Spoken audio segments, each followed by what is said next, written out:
도진은 출근 준비를 하며 부엌에서 분주히 움직이는 아내 윤서를 바라봅니다.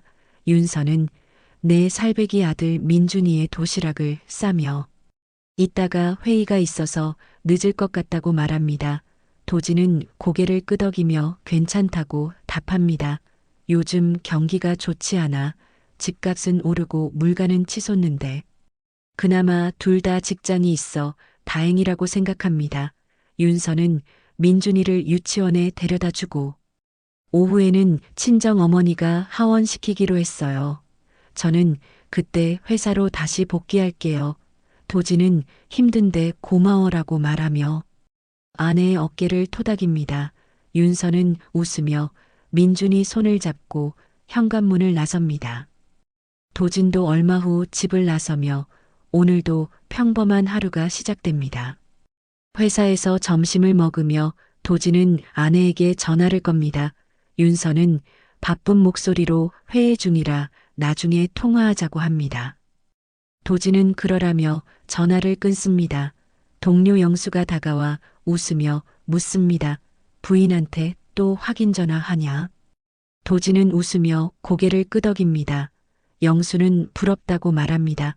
자신의 아내는 요즘 육아에 지쳐 전화도 잘 안 받는다면서요. 도진은 웃으며 말합니다. 우리도 처음엔 힘들었는데 서로 양보하다 보니 지금은 괜찮아졌어. 영수는 부러운 눈빛으로 도진을 바라봅니다. 저녁이 되고 도진은 퇴근길에 아내에게 다시 전화합니다. 윤서는 죄송한 목소리로 오늘은 프로젝트 마감이라 밤늦게까지 야근할 것 같다고 합니다. 도진은 실망했지만 이해한다고 말합니다. 괜찮아. 열심히 일하는 모습이 멋져. 그리고 아이는 내가 데리러 갈게. 윤서는 고맙다고 하며 통화를 마칩니다. 도진은 바로 장모님 댁으로 향합니다. 장모님은 민준이와 함께 저녁을 먹고 있었습니다. 도진은 민준이를 안아 올리며 오늘도 야근이라고 말합니다.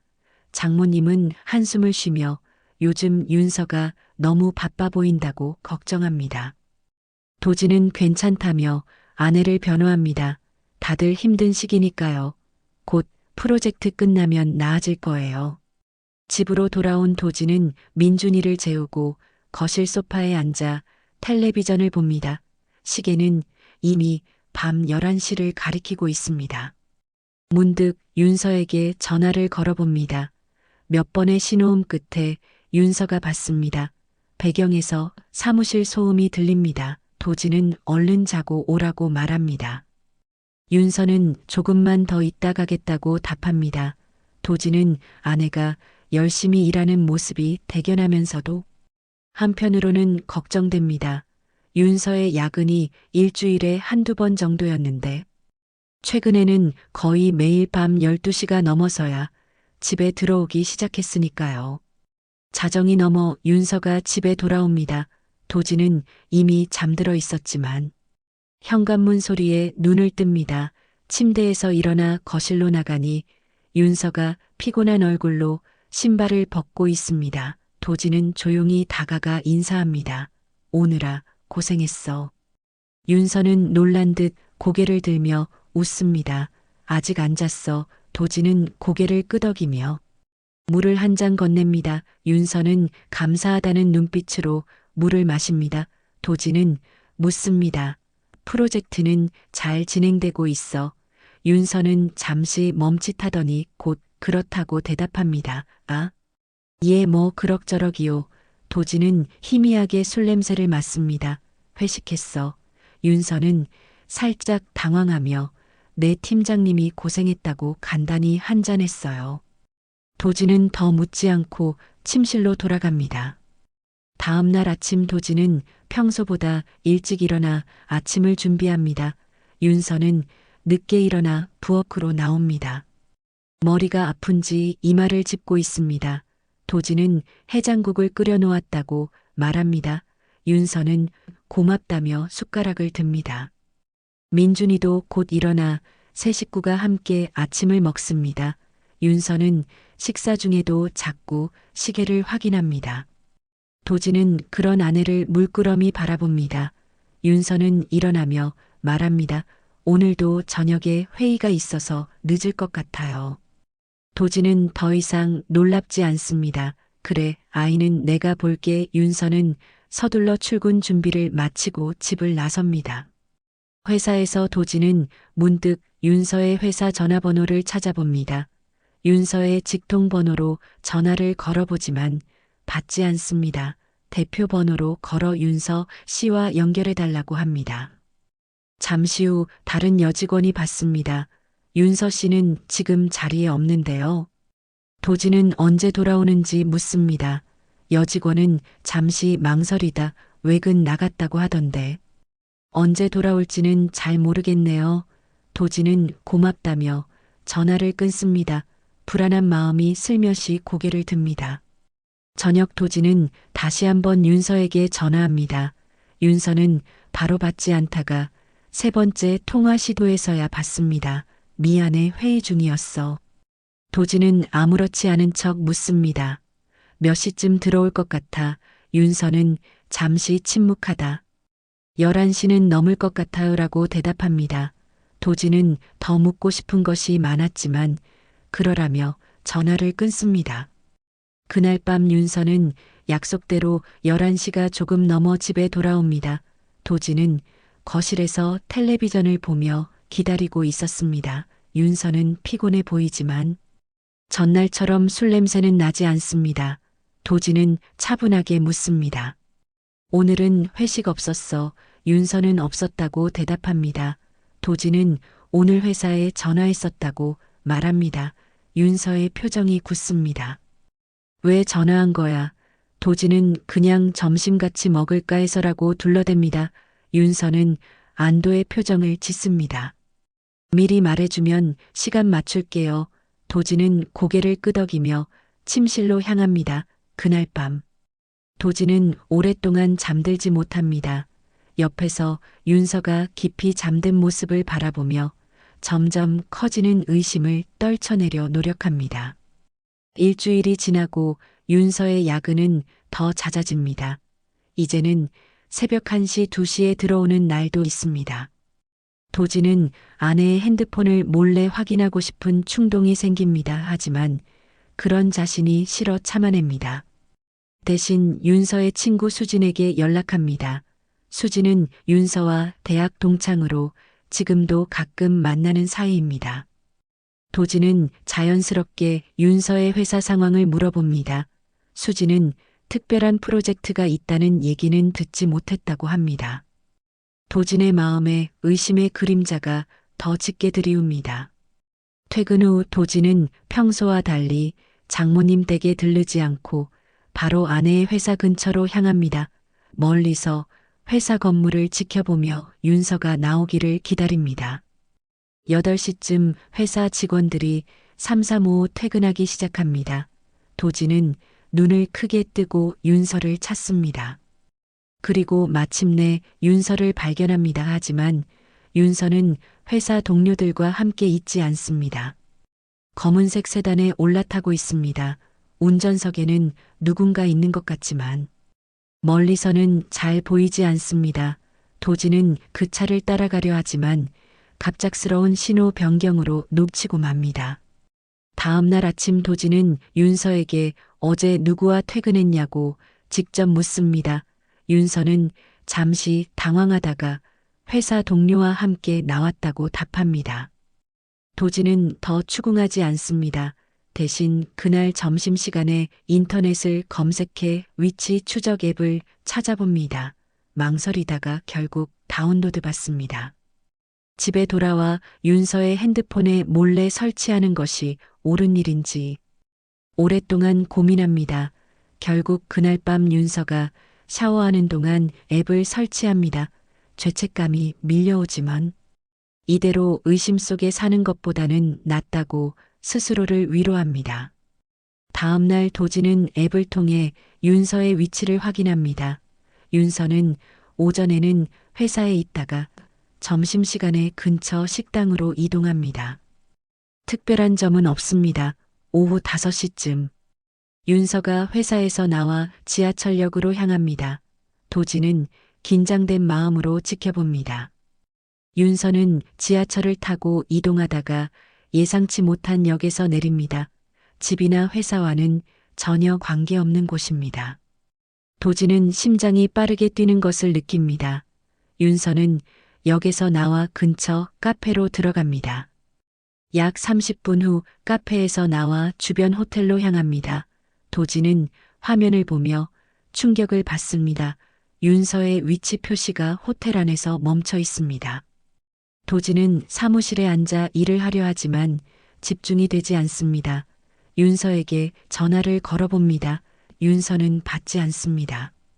10분 후 다시 걸어보지만 여전히 받지 않습니다. 세 번째 시도에서 윤서가 전화를 받습니다.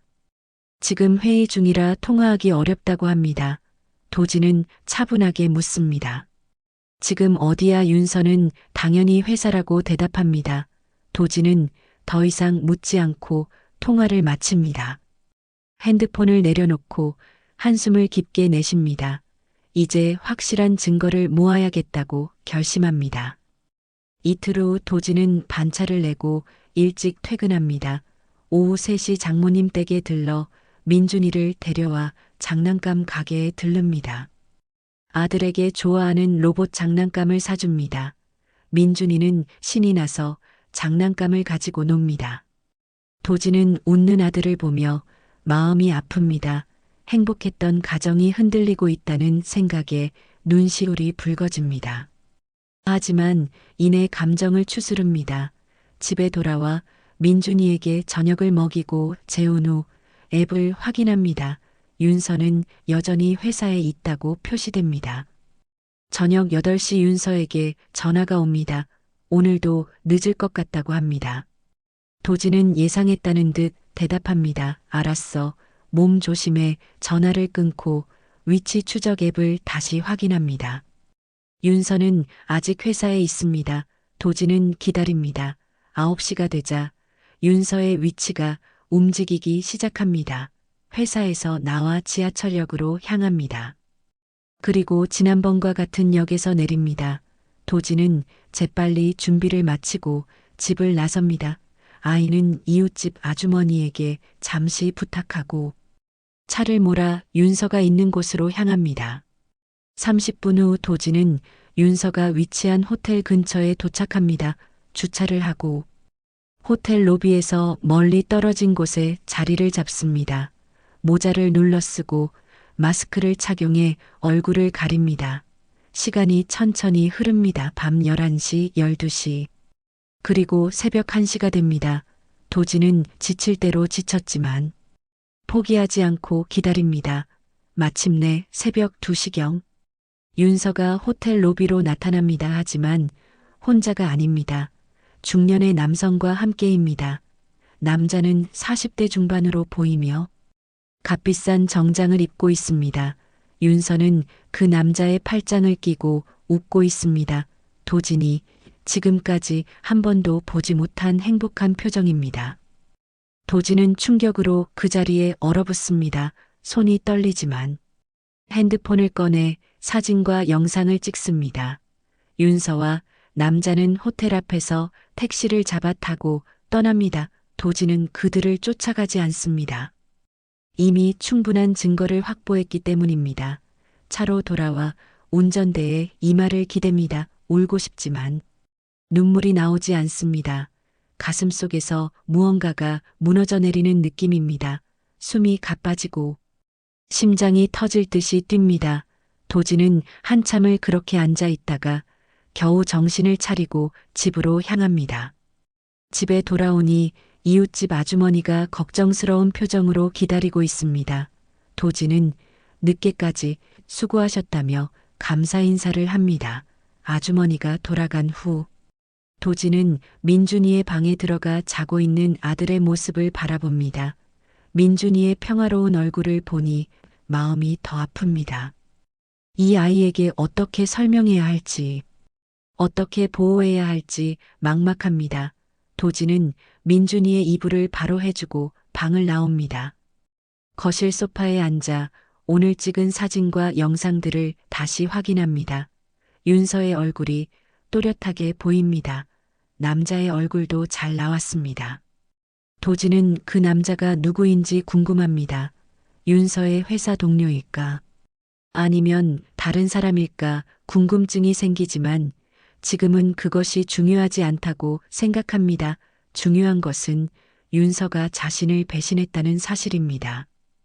도진은 핸드폰을 내려놓고 눈을 감습니다. 내일부터 어떻게 해야 할지 생각합니다. 일단은 평소와 같이 행동하면서 더 많은 증거를 모을 것입니다. 그리고 나서 변호사를 만나볼 생각입니다. 이후 일주일 동안 도진은 겉으로는 평소와 다름없이 행동합니다. 윤서에게 의심하는 기색을 보이지 않습니다. 오히려 더 다정하게 대합니다. 아침에 윤서의 좋아하는 커피를 타주고 퇴근 후에는 민준이를 잘 돌봅니다. 윤서는 도진의 갑작스러운 변화에 의아해하면서도 좋아합니다.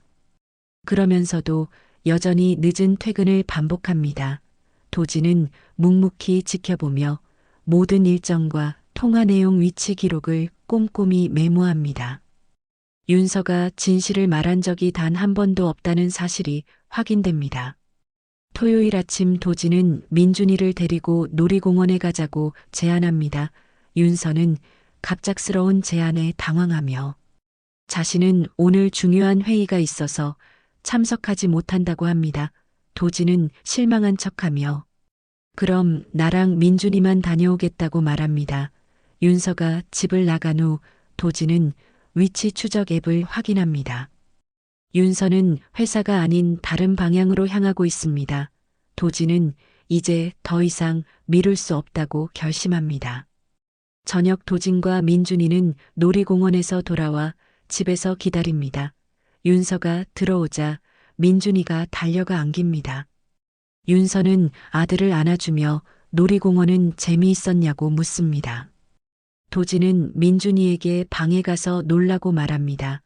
민준이가 방으로 들어간 후 도진은 윤서에게 이야기하자고 합니다.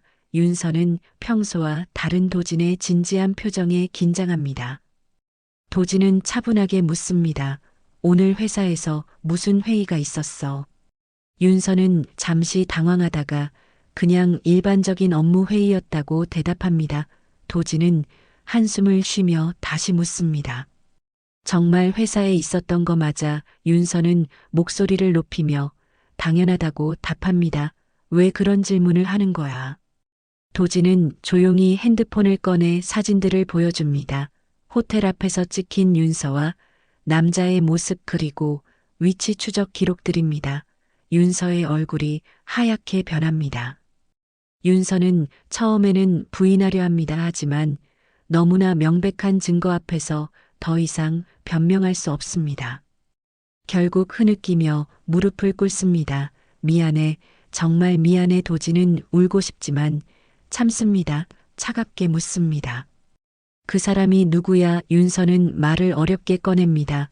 회사 거래처 사장님이에요. 처음엔 그냥 업무상 만남이었는데 어느새 관계가 발전해 버렸어요. 도진은 고개를 절레절레 흔듭니다. 언제부터야? 윤서는 3개월 전부터라고 대답합니다. 도진은 왜 그랬냐고 묻습니다. 윤서는 쏟아지는 눈물을 멈추지 못하며 대답합니다. 그 사람은 내게 특별한 존재감을 느끼게 해줬어요. 당신은 늘 바쁘고 내가 뭘 해도 당연하게 생각했지만 그 사람은 나를 소중히 대해줬어요. 도진은 울컥합니다. 내가 언제 너를 당연하게 생각했어. 매일 고맙다고 말했고 힘들까봐 걱정했잖아. 윤서는 대답하지 못하고 계속 울기만 합니다. 도진은 이혼하자고 말합니다. 윤서는 놀라 고개를 들어 도진을 바라봅니다. 제발 한 번만 용서해줘. 다시는 그러지 않을게. 우리 민준이를 생각해서라도. 도진은 단호하게 고개를 저으며 말합니다. 너 하나만 보고 살았는데. 이게 뭐야? 더 이상 함께 살 수 없어. 그동안 모아둔 증거들은 모두 변호사에게 넘길 거야. 윤서는 비통한 표정으로 도진의 다리를 붙잡고 애원합니다. 하지만 도진의 마음은 이미 굳어버렸습니다. 다음 날 아침 도진은 짐을 싸기 시작합니다. 윤서는 밤새 울며 애원했지만 도진의 결심은 변하지 않았습니다. 민준이는 무슨 일이 일어나고 있는지 모른 채 평소처럼 장난감을 가지고 놉니다. 도진은 우선 자신만 따로 나가기로 합니다. 민준이에게 갑작스러운 변화를 주고 싶지 않아서입니다. 도진은 친구 영수에게 연락해 잠시 그의 집에 머물 수 있는지 묻습니다. 영수는 놀라면서도 흔쾌히 허락합니다. 도진은 민준이에게 아빠가 잠시 출장을 가야 한다고 말합니다. 민준이는 언제 돌아오냐고 묻습니다. 도진은 금방 돌아올 거라고 대답하며 아들을 꼭 안아줍니다. 윤서는 현관에서 말없이 서서 도진이 떠나는 모습을 지켜봅니다. 도진은 윤서를 쳐다보지도 않고 집을 나섭니다. 영수의 집에 도착한 도진은 모든 상황을 설명합니다. 영수는 충격을 받으며 도진의 어깨를 토닥입니다. 그리고 변호사를 소개해주겠다고 합니다. 영수의 사촌이 이혼 전문 변호사라고 합니다. 도진은 고맙다고 말하며 소파에 앉아 깊은 한숨을 내쉽니다. 영수는 술을 권하지만 도진은 거절합니다. 지금은 정신을 차려야 할 때라고 생각합니다. 이틀 후 도진은 영수가 소개해준 변호사를 만납니다. 변호사는 도진이 가져온 증거들을 검토하고 매우 유리한 상황이라고 평가합니다. 특히 양육권 문제에서 유리하다고 조언합니다. 불륜의 증거가 확실하고 윤서가 거짓말을 반복했다는 점이 불리하게 작용할 것이라고 설명합니다. 도진은 정말 양육권을 가질 수 있을지 걱정됩니다. 변호사는 자신 있게 말합니다. 증거가 충분하니 걱정하지 말라고 도진은 고개를 끄덕이며 이혼 소송을 시작하라고 지시합니다. 윤서에게 이혼 소송 서류가 전달됩니다. 윤서는 당황해 도진에게 전화합니다. 정말 이렇게까지 해야 하냐고 울며 묻습니다. 도진은 차갑게 대답합니다. 내가 먼저 시작한 일이야. 이제 와서 후회해도 소용없어. 윤서는 최소한 민준이만큼은 자신이 키우게 해달라고 애원합니다. 도진은 단호하게 거절합니다. 아이를 제대로 돌보지도 못하면서 무슨 양육권이냐고 반문합니다. 윤서는 그래도 모성애가 있다고 항변합니다. 도진은 더 이상 대화하고 싶지 않다며 전화를 끊습니다. 윤서는 별거 중에도 민준이를 만나러 옵니다. 도진은 그것까지 막지는 않습니다. 아이에게 상처가 될 수 있기 때문입니다. 윤서는 민준이를 만날 때마다 계속해서 도진에게 재고해달라고 부탁합니다. 하지만 도진은 단 한 번도 마음이 흔들리지 않습니다. 이미 관계는 돌이킬 수 없을 만큼 깨져버렸다고 생각합니다.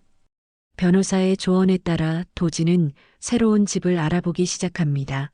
민준이와 함께 살 수 있는 작지만 깨끗한 아파트를 찾습니다. 퇴근 후에는 부동산을 돌아다니느라 바쁩니다. 회사에도 상황을 설명하고 육아를 위한 탄력 근무제를 신청합니다. 다행히 회사에서는 도진의 상황을 이해하고 협조해 주기로 합니다. 도진은 새로운 시작을 위한 준비를 착실히 해나갑니다. 법원에서 첫 심리가 열립니다. 윤서는 변호사 없이 홀로 출석합니다. 도진의 변호사는 모든 증거를 제출하고 도진이 양육권을 가져야 한다고 주장합니다. 윤서는 울면서 실수였다고 항변합니다. 하지만 판사는 윤서의 주장에 큰 관심을 보이지 않습니다. 결국 판사는 다음 심리까지 임시로 도진에게 민준이의 양육권을 부여합니다. 윤서는 충격에 빠져 법정을 나갑니다. 도진은 새로 구한 아파트로 민준이와 함께 이사합니다. 작지만 깨끗한 집입니다. 민준이 방은 특별히 신경 써서 꾸몄습니다. 좋아하는 로봇 캐릭터 벽지를 붙이고 새 침대도 구입했습니다. 민준이는 새 집이 낯설어 처음에는 적응하기 어려워합니다. 밤에 자다가 울면서 엄마를 찾기도 합니다. 도진은 그럴 때마다 품에 안고 토닥여줍니다. 괜찮아. 아빠가 여기 있잖아. 곧 익숙해질 거야. 민준이는 도진의 품에서 다시 잠이 듭니다. 도진은 아들의 숨소리를 들으며 앞으로 어떻게 혼자 아이를 키울지 걱정됩니다. 하지만 절대 포기하지 않겠다고 다짐합니다. 회사에서는 육아를 위해 출퇴근 시간을 조정했습니다. 아침에는 조금 늦게 출근하고 저녁에는 일찍 퇴근합니다. 중요한 업무는 아이가 잠든 후 집에서 처리합니다. 회사 동료들은 처음에는 의아해했지만 상황을 알고 난 후에는 모두 도진을 응원해 줍니다. 특히 영수는 주말마다 찾아와 도진과 민준이를 돕습니다. 때로는 아이를 봐주기도 하고 집안일을 도와주기도 합니다. 도진은 그런 영수에게 진심으로 감사함을 느낍니다. 윤서는 이혼 소송 중에도 주말마다 민준이를 만나러 옵니다. 도진은 약속된 시간에 아이를 데려다주고 나중에 다시 데리러 갑니다. 처음에는 어색했지만 아이를 위해 최소한의 예의는 지키려고 노력합니다. 윤서는 매번 만날 때마다 화해하자고 제안합니다. 하지만 도진은 이미 결심이 섰습니다. 윤서는 그 남자와도 이미 연락을 끊었다고 말하지만 도진에게는 더 이상 중요하지 않습니다. 한번 깨진 신뢰는 회복되지 않는다고 생각합니다. 법원에서 최종 심리가 열립니다. 윤서는 이번에는 변호사를 선임했지만 상황을 뒤집기에는 역부족입니다. 도진의 변호사가 제출한 증거들이 너무나 명백했기 때문입니다. 결국 판사는 도진에게 민준이의 단독 양육권을 부여합니다. 윤서에게는 한 달에 2번 주말 면접 교접권이 주어집니다. 재산 분할은 윤서에게 불리하게 결정됩니다. 도진은 승리했지만 기쁘지 않습니다. 가족이 깨진 상황에서 성자도 패자도 없다고 느낍니다. 윤서의 친정 식구들이 도진을 찾아옵니다. 장인 장모와 윤서의 동생까지 모두 도진에게 한 번만 용서해달라고 부탁합니다. 특히 장모님은 눈물을 흘리며 애원합니다. 윤서가 정신을 차렸으니 한 번만 기회를 달라고 합니다. 도진은 정중하게 거절합니다. 죄송합니다. 하지만 저희 사이는 이미 돌이킬 수 없게 되었습니다. 장인은 한숨을 쉬며 고개를 끄덕입니다. 사실 윤서의 잘못이 크니 도진을 탓할 수는 없다고 말합니다. 장모는 그래도 민준이를 생각해서라도 좀 더 생각해 보라고 부탁하지만 도진의 마음은 확고합니다. 시간이 흐르면서 도진과 민준이는 새로운 생활에 점점 적응해 갑니다. 도진은 요리를 배우기 시작합니다. 인터넷 영상을 보며 간단한 요리부터 시작해 점점 실력을 키워갑니다. 민준이가 좋아하는 음식을 만들어주면 아이는 환하게 웃으며 맛있다고 말합니다. 그런 아들의 모습에 도진은 큰 보람을 느낍니다. 주말에는 함께 공원에 가거나 놀이터에서 놉니다. 때로는 영화를 보러 가기도 합니다. 서툴지만 도진은 아버지이자 어머니의 역할을 모두 해내려고 노력합니다. 도진의 부모님도 상황을 알고 서울로 올라옵니다. 지방에 계시던 부모님은 손자를 위해 가까이 이사 오기로 결정했습니다. 도진은 처음에는 말렸지만 부모님의 결심이 확고하자 감사히 받아들입니다. 이제 도진이 출장을 가거나 늦게 일해야 할 때 부모님이 민준이를 돌봐주십니다. 민준이도 할머니, 할아버지와 지내는 것을 좋아합니다. 도진은 이렇게 가족의 도움을 받으며 조금씩 안정을 찾아갑니다. 이혼 후 3개월이 지납니다.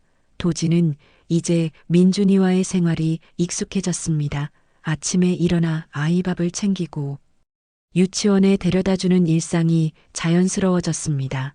회사에서도 일과 육아를 병행하는 모습을 인정받아 오히려 팀장 제의를 받습니다. 처음에는 거절했지만 상사의 권유로 결국 팀장 자리를 수락합니다. 급여가 올라 경제적으로도 여유가 생깁니다. 민준이를 위해 더 넓은 집으로 이사갈 계획도 세웁니다. 윤서는 이혼 후 회사를 그만두고 한동안 연락이 끊겼습니다. 면접 교섭건이 있음에도 처음 한 달은 민준이를 만나러 오지 않았습니다. 도진은 걱정되어 윤서의 친구 수진에게 연락해 봅니다.